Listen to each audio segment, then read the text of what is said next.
All right, here we go. All right, so topics we're going to cover today. So first and foremost, we're going to cover confidentiality agreements, so CDAs, clinical trial agreements, so CTAs, and reliance agreements as well. We'll go over some definitions within each section, process for approval, and then just some best practices or FAQs. So confidentiality agreements. So a CDA is a contractual agreement that protects the disclosure of confidential or proprietary information. So if you decide to open a clinical trial through an industry sponsor, you most likely will need to complete a CDA or a non-disclosure agreement before the sponsor will release the protocol or any proprietary information to you. The CDA is an agreement between the sponsor and MCW, not the sponsor and the investigator. The CDA needs to be reviewed and revised if needed by MCW's legal team before the PI can sign.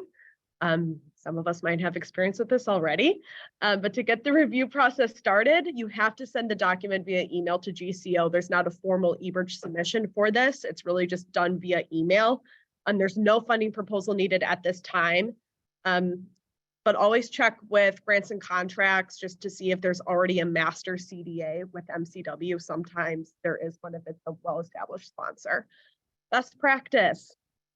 Do not let your PI sign anything without grants and contracts review, especially anything that is a legal document. So always run it past grants and contracts before they sign and send it back to sponsor.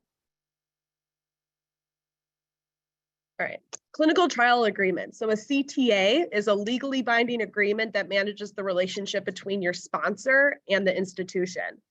There are 9 essential components. We will go through all 9. They're just listed here for you. We'll go through the definition of each or the purpose of that section, and then what it means for the contract agreement and just a little rough interpretation. So first, description of the project. So the purpose of the section is just to explicitly state the research project description. So overarching purpose of the agreement within the section. That agreement is often overlooked by sponsors, the CROs, and the sites. But in the United States, with the Sunshine Act, there is increased scrutiny on payments made to healthcare organizations and healthcare professionals. So the project description provides necessary details on the nature of the agreement. In the event that there's a compliance audit questioning financial payments to the research site, the project description should provide clarity for that. Payment terms and schedules. We want to get paid for research services. In the case of a multi-year clinical trial, sponsors and CROs want to manage their budget and expense projections for current and future years. That's when the payment schedule comes in handy. It's also a great reference point for once your trial is up and running. If you're looking back maybe on invoices that should have been paid from the sponsor. The payment schedule list is the project deliverables and expected payments for each deliverable. In some cases, the payments are triggered when certain milestones are met. So for example, baseline has been completed, randomization has occurred, that yearly, once a year telephone follow-up has occurred as well, end of study termination, things like that. The payment terms and schedule also state what the research site will not get paid for. So for example, for a post-approval clinical study, sponsor may not want to provide medical device for free once that device is approved. The section of the agreement should be clearly stated where the site needs to send invoices. So who is in charge of invoicing for what? So names and contact information for those people within MCW, your department, or within your sponsoring entity. So payment's going to be made within 45 days or maybe for end of study termination. It's automatically triggered by complete data input into metadata rave, things like that. So always dot your I's and cross your T's looking that over. Section 3 goes into sponsor, CRO, and your site responsibilities. So there is serious responsibility not only on your sponsor, your CRO, but also the site to comply with the study protocol, all the needed government laws and regulations that we adhere to. And the purpose of this section is to document that the research site will comply with laws, practicing physicians and institutions, or everyone is qualified to conduct the research, and the institution will inform the sponsor of any IRB approvals, denials, etc. But also on the other hand, your sponsor and CROs are required to notify the IRB or your ethics committee directly on any non-compliance that could impact the safety and well-being of your study participants. The publication and intellectual property terms. So a CTA must include the sponsor's take on your publication and presentation of your clinical trial data. So they're committed to reporting trial results on ethical grounds. The site must wait for the entire study results to be released before they can publish data on their subset of enrolled subjects unless it's otherwise specified. So a site would be required to submit the manuscript to the sponsor review prior to making a journal submission. This section of the CTA will spell out how many days the sponsor has to review and comment on manuscripts, if applicable. And then once the sponsor review period has lapsed, legally, the site can go ahead and publish the results.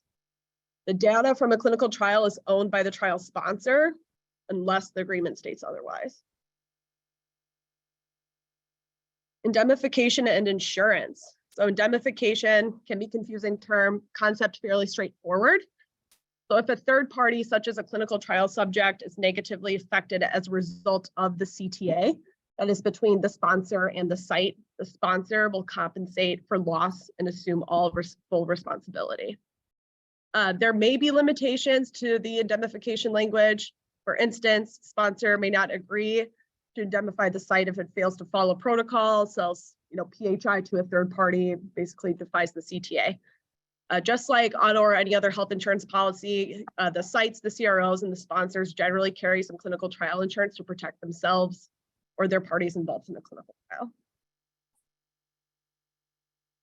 Record keeping and inspection. So this is to document the agreement between the sites and the sponsor, how long the trial data is going to be stored for after the clinical trial is complete. Typically, it's a 2-year minimum, but of note, MCW does require that clinical trial data is stored for 10 years after the study closes. This is often found in our consent forms, but MCW is a 10-year commitment. So the length of data storage should be spelled out in the informed consent form, and the section includes other agreements such as the right to audit your site or verify data on a regular basis. Maybe there's something in there about some monitoring language, site's responsibility to cooperate with the sponsor or any other regulatory agency, such as the FDA. Guidelines for dispute and resolution. So this purpose is to explain how issues will be escalated and attempts will be made to resolve them throughout the mutual resolution. If either party to the agreement decides to take any legal action, the agreement will specify under which jurisdiction the case will be handled. Grounds for contract termination. So as a participating site, you want to be prepared for a contract termination. Some reasons could include fraud, non-compliance with the national, state, or local laws and regulations, change in business strategy requiring the sponsor to terminate a trial early. Ethics committee or your IRB may determine that the trial is no longer safe for the subjects. All parties on the CTA could be required to provide a 30 to 45-day notice, depending on the reasons for termination, but all that would be specified in your CTA. If agreed on a signed contract, your sponsor will have the right to data collected prior to contract termination, and the site will receive compensation for trial activities performed by the research staff up until the point of termination. Amendment of your contract terms. So new and unexpected situations always arise. You always want to have provisions in the CTA that allow you to request an amendment of the contract terms. This can be initiated, from sponsor, for example, or by the site as well. You may realize that there's more work involved in a trial than what was originally anticipated. Once you're maybe a year or 2 years in, it's a bigger lift than what was originally thought to be. Or the sponsor decides to revise the protocol, which in turn impacts the milestones in the payment schedule. Sponsor could change electronic data capturing system, which means that you have to re-enter some prior data. Change in monitors or preparation for an FDA inspection. Those are just some examples.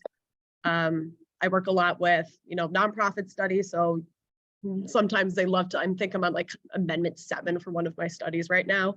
So it's just, changing payment terms or milestones, things like that. Just some best practices with the CTA. So the submission is done by a funding proposal within eBridge, just like an IRB submission. It goes through multiple reviews before grants and contracts will send it for a final signature. Grants and contracts, what they want to do is review everything to ensure legality. They do not review to make sure those payment terms make sense for this funding. So they just want to make sure that legally everything looks good for MCW. They don't care if you get paid $50 for a baseline visit or $2,000. So ensure that your payment schedule and terms are in agreement with budgets that have already been approved. And then the CTAs can take a while to be agreed upon by both parties. Many of us are also going to have. Oh. Yes. Yeah. Someone have a question? Correct. Claire Seigworth and Mazzio. Yep, you need to mute. Thanks. Thank you, guys. I'm scrolling there. Okay, so just a quick review here, just best practices with the CTA. Just make sure that that payment schedule and terms before you send it to grants and contracts and in your funding proposal have already been reviewed and looked over by your study team here locally and also agreed upon with the sponsor.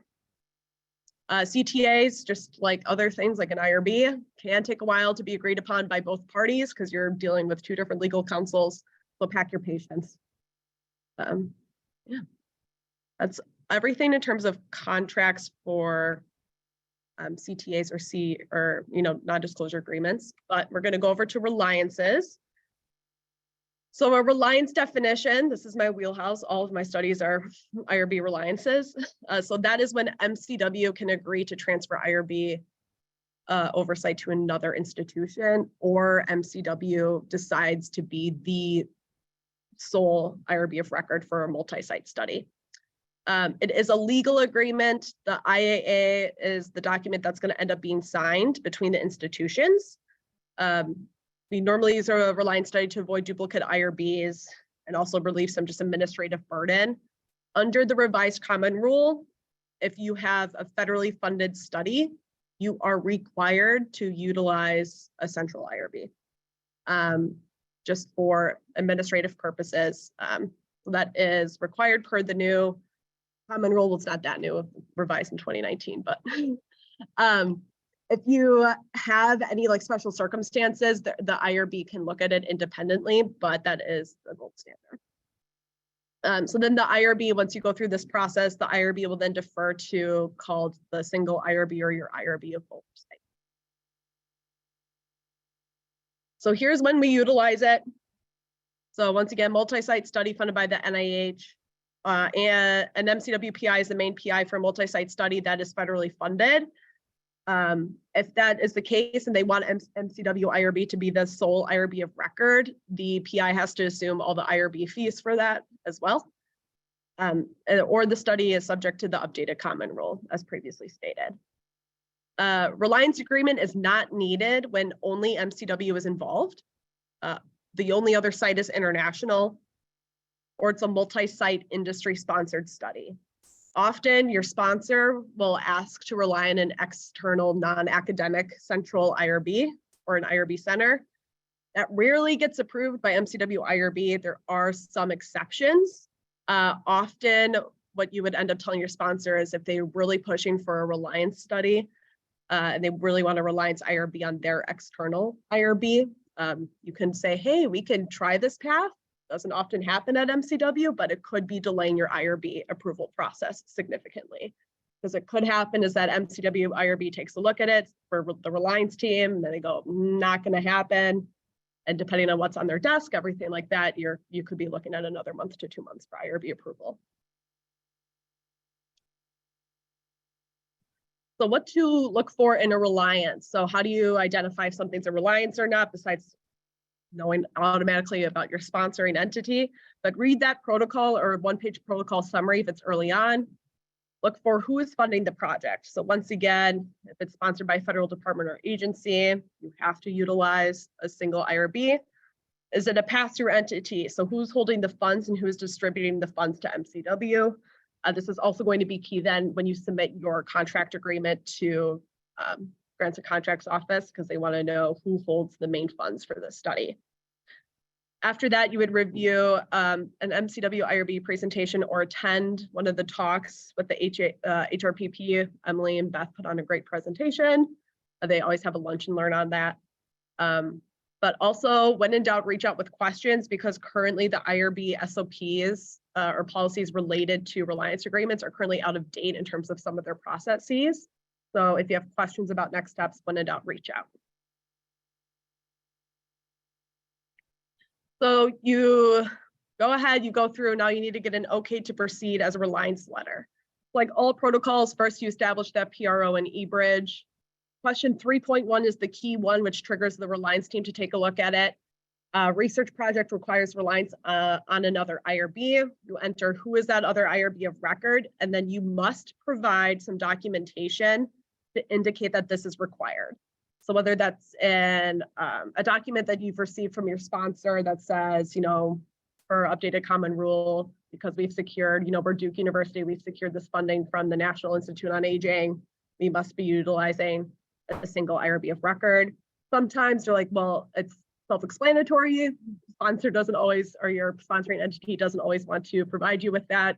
You can even ask for an email or just something from someone official saying that, yes, this is required. Once you trigger that section 3.1, the rest of your PRO is really short. The consent form, though, is what normally takes the longest to be completed. So from the HRPP website, you must find the local reliance on an external IRB consent form template, and you insert anything that's MCW's, you can't touch, non-negotiable black text language into your sponsoring entities template with track changes.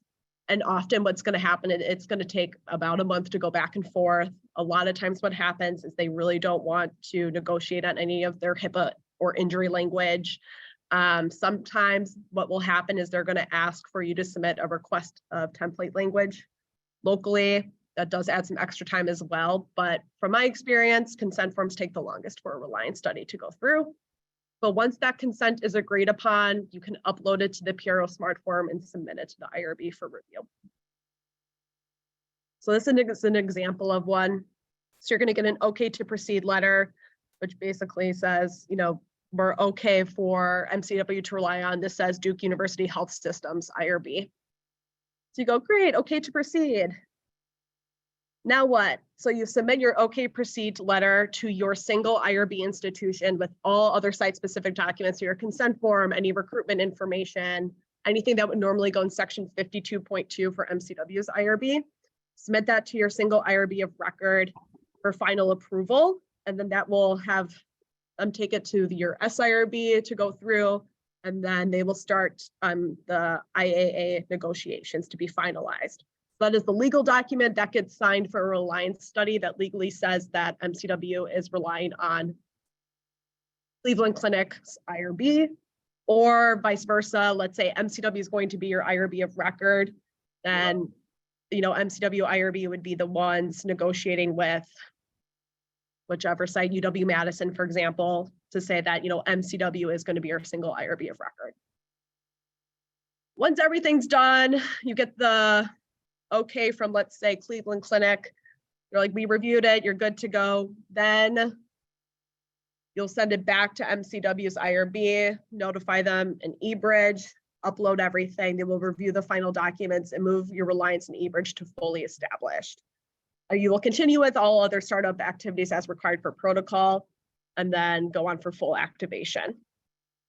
This is just an example of that letter saying that this has been, the IA has been executed. You're all good to go in terms of MCW IRB of oversight. The reliance is fully established. Sorry for my terrible screenshot, but I can't read that small right now. But the highlight is the key terms, which we're about to go over. How to maintain a reliance study. So you only need to submit amendments when there's modified changes to consent form that would impact MCW's non-negotiable language. So anything that's that black ink text. So new consent forms, changes of PIs, or really significant alterations to your study protocol. Continuing progress reports, your the perk of having a reliance agreement is that once I do my initial submission, I really don't have to do much IRB work until maybe it's a significant change. So your single IRB of record will submit CPR to whatever is your single IRB of record. They'll take care of all the amendments. They'll give you all the notification letters. And then you can just notify MCW of an approval for continuation or an approval. When it comes for time for UPERSOs, so events that meet UPERSO definition per MCW criteria must be reported to MCW and then by proxy your single IRB of record. A lot of times your protocol will have its own AE, SAA reporting outlined as well, but still, because even though you're relying on an external IRB, if it meets MCW reporting guidelines, you still must adhere.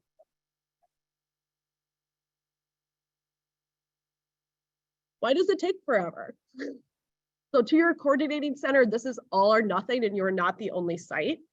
The NIH isn't afraid to shut down studies that are not accruing active. So a lame duck is a sponsoring academic center's nightmare, because if it's one of the bigger, let's say, big name academic institutions, they don't want to be known for getting a multi-million-dollar NIH study shut down because it was taking forever to get up and running or it wasn't going fast enough.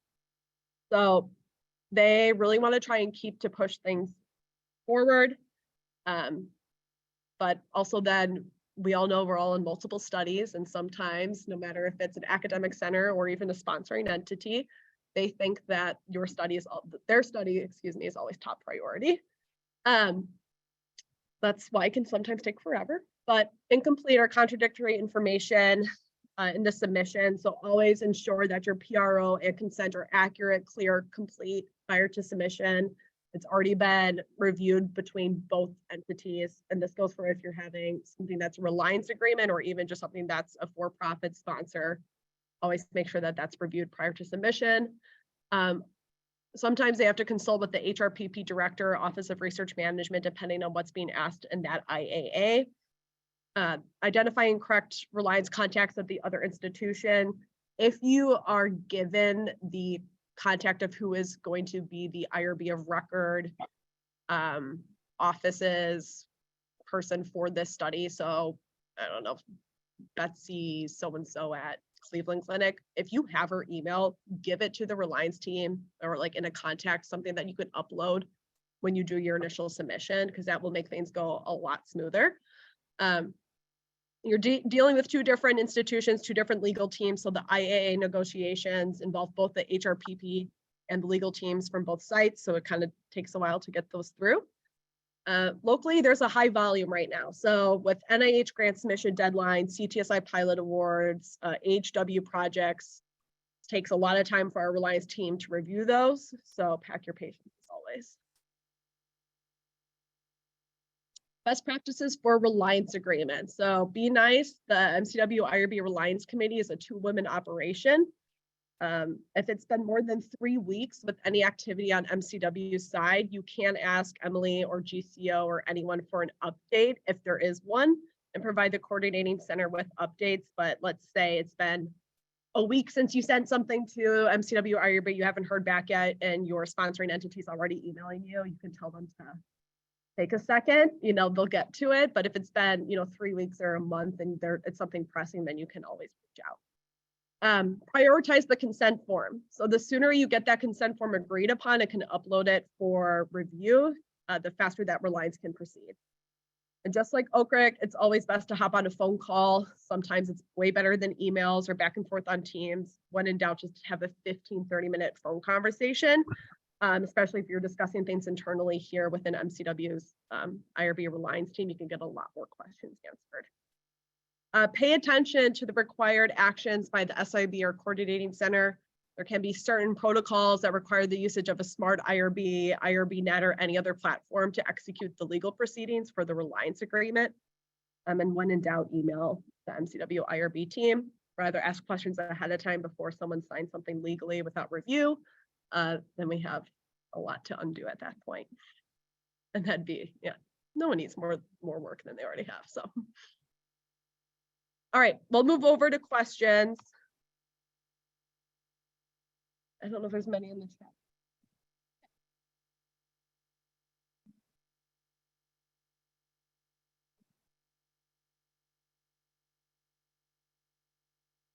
finalized stamps, ICFs need to be uploaded. So is this for an I'm looking over to Sarah because Sarah has everything. So for your first stamped, like let's say you go through the IAA, you're greenlit as a site, they give you your stamped ICF, that first one has to be uploaded and say this is our current one. And then for continuing reviews and amendments, you can notify MCW IRB. They really only are going to ask you to push an amendment through if it's really significant locally, but you can always, I always just upload and say, hey, this is the latest version, in similar fashion to what you would do when you send a new consent form to OCRIC, or you notify Encore as well. So I follow the same practice across the board.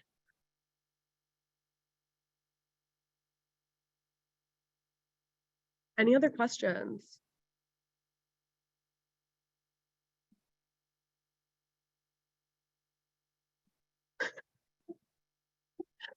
First scream in your office, I guess. Okay, for those online, the question is, what happens when the sponsor is not paying you? Right now. Oh, okay. Well, I'm dealing with it right now. So what if you get a hint of something's like hasn't been paid, and maybe it's your PI who notices, someone in your department, or maybe you're having a budget review meeting and you're like, something seems off. I always first go to the payment terms and that of what's your current approved contract, and make sure it's like who's supposed to be invoicing for what. So is it the site that's supposed to be invoicing for certain things, or is it the sponsoring entity? You find out it's the sponsoring entity, they're not paying for their services. I would first, if you have a contact that you feel familiar with at your sponsor, so not your CRO, but whoever your sponsor is, reach out to them and just go, hey, we're noticing that we're missing $25,000 from startup. You know, we were doing our accounting, was just wondering if there's progress on this or a paper trail. And then subsequently, I would be internally trying to see if you can get your admin team to run things in Oracle to look at, you know, history of invoices to double check. Yes. Mm-hmm. Okay. Okay. Yes. It took 4 months for them to get back to you. For those online, it's one. Yeah. Yeah, normally that's what it takes. For those online, it's, you know, you say, hey, you guys were supposed to pay us. It's been past the 30, 45 day payment window. What's the deal here, essentially? And then eventually, sometimes you do have to escalate and say, we will get grants and, or like our grants and contracts team involved. And sometimes it is that final push. If they're still, like, for example, if they eventually pay, great, it takes 3-4 months. But if it's really pushing and taking forever, you can just internally have a quick meeting or conversation with April Haverty or someone within whoever is your contract. I would first start with whoever is your contract contact within eBridge, that funding proposal, to clue them in and say, hey, this is the actions we've taken. They're still not paying up. Like at that point, I would, if they still didn't pay you, I would loop in legal to take it over from there. As much as I would like to say we can push hand, at the end of the day, we're not lawyers.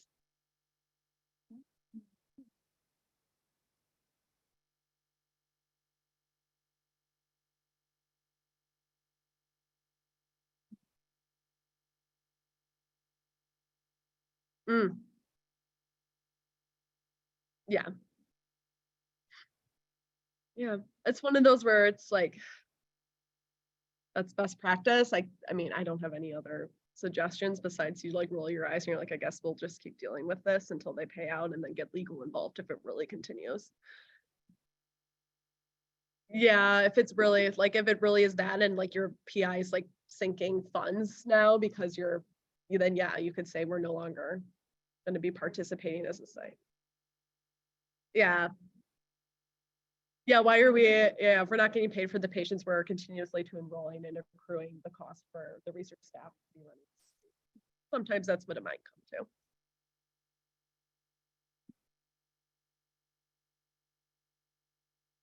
The HRPP website does have a reliance like SOP for roughly how to establish a reliance agreement.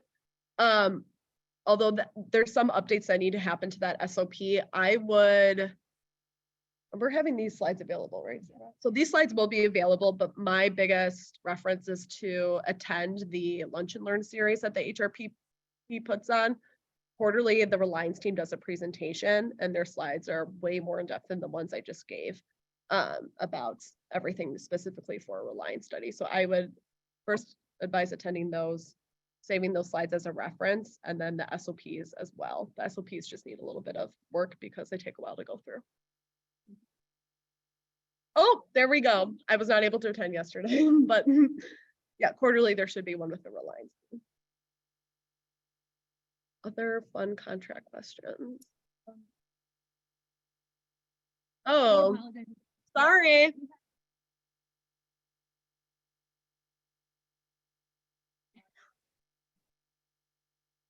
And there are lovely people here, and I do have a really loud voice. I just didn't feel the scream at everyone. Yes.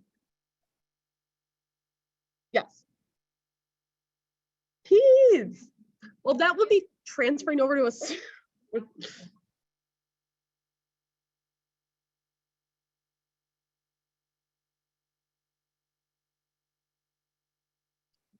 Yeah.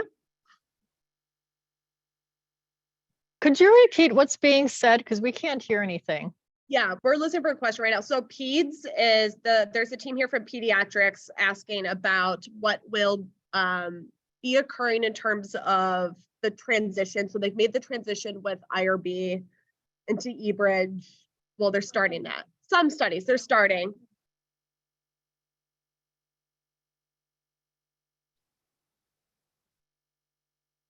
Okay. Yeah, so the question is guidance about for what current studies that are relying studies at children's institution where children's is relying on an external IRB of record. The transition for those reliance specific studies to MCW IRB of record, MCW locally instead of children's. I don't know any end dates or timelines on that. If you have questions about it, I would email Emily at the IRB office locally here at MCW to see if there's been an update about the timeline for children's and MCW, especially when it comes to the Reliance world. I don't know if their team's expanding, if they're changing processes. I don't want to speak anything into existence that might not be happening either. Yes.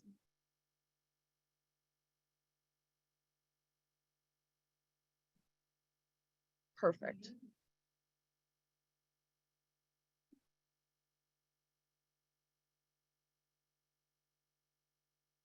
Yep. Got it. I will. The suggestion is, and if you agree, please put it in the chat. The suggestion is to have children's and MCW IRB present together about the transition process because there has been conversation separately, but not together, which would be a burden to some of the issues when you're a study team trying to transition your study. So we will definitely bring that back. Because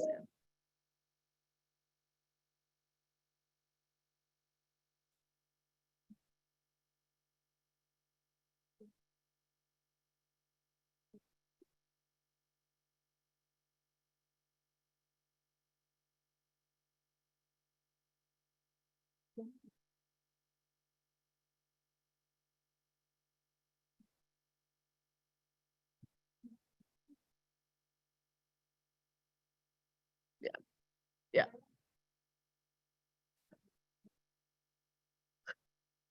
We should create one. Yeah. Yeah, so for everyone on tuning in remotely, that the conversation here is about getting a best practice cheat sheet, flow sheet for things that you need to review in terms of contracts. Just because it's something that we deal with as coordinators, but isn't always in our primary wheelhouse. Just things that you need to look for in the contract. Shar was stating here, looking to make sure that what you agreed upon is within the contract and your payment terms are correct across the board. I think a lot of times research is you figure out your best practices along the way, but we do need to centralize some of these best practices instead of just attending a meeting where everyone talks about issues that they're having across the institutions. Yep.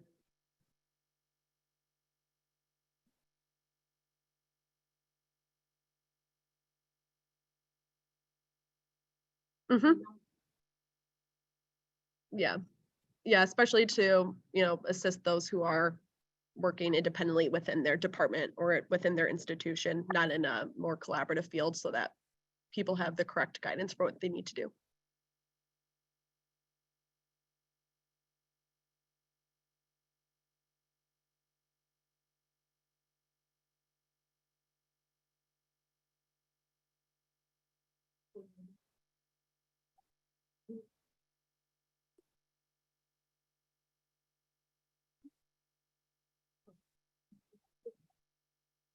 Yeah. Yeah, purpose of these is just for collaboration between coordinators and for sharing learning experiences going forward. That's okay. I'm repeating very loudly. But sorry for the audio issues today. IT team is great, but oh, issues with AV regardless. Cool. It's all good. Sorry everyone for that. But if there's any questions, you can feel free to email Sarah. She can get you in contact with me or anyone else. But everyone always appreciates the feedback.